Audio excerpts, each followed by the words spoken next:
Brandon here with Rookie in the Wild, and today we're back out at the beach and we're going to try something that I've been seeing a lot of lately. It's come across my feed, something I'd never heard of before, and it's called a Dakota fire hole.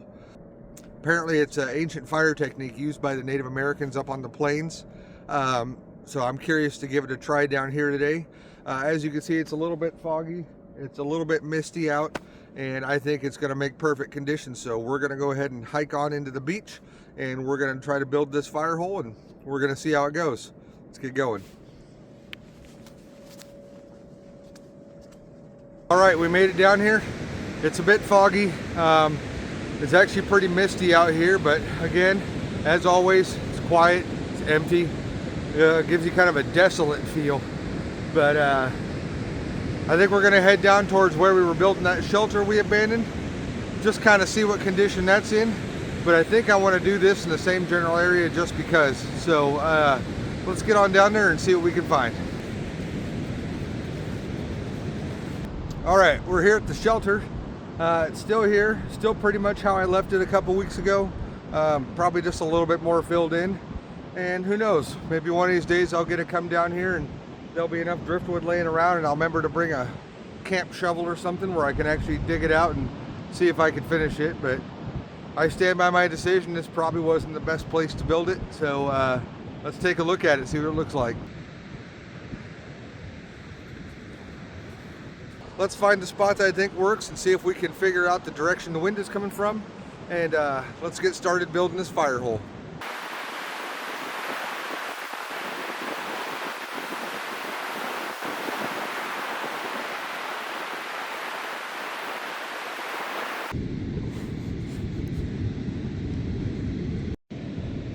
All right, there's our first hole.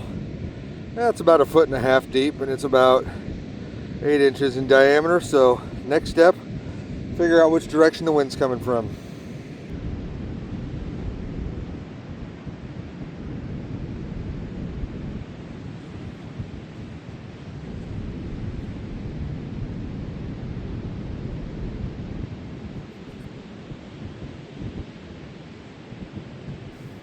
Seaweed comes in handy as a wind aid.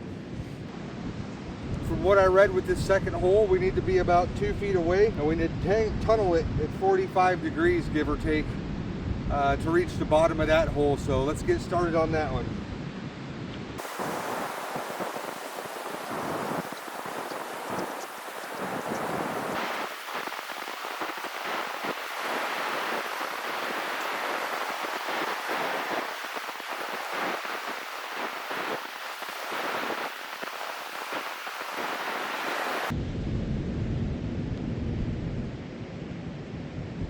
All right, I got the tunnel through to the second hole. I wonder if the heat helps like harden the sand or anything to keep it from collapsing, but I'm curious to see how it works out. And one thing I remember reading was that I need to sweep the opening to make like a tunnel to it. So we're gonna do that real quick.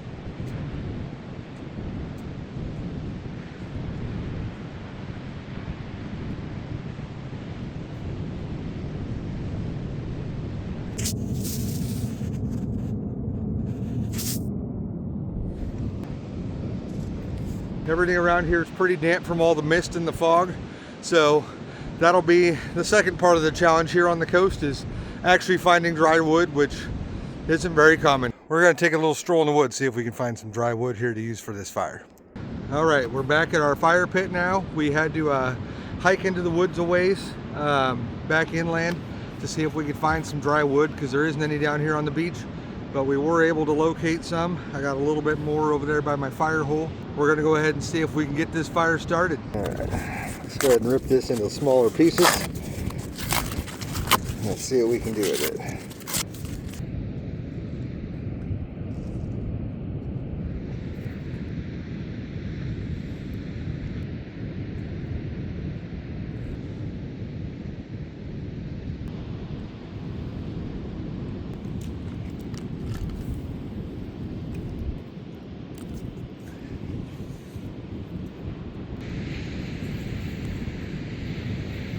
All right, there you see, fire's completely below ground.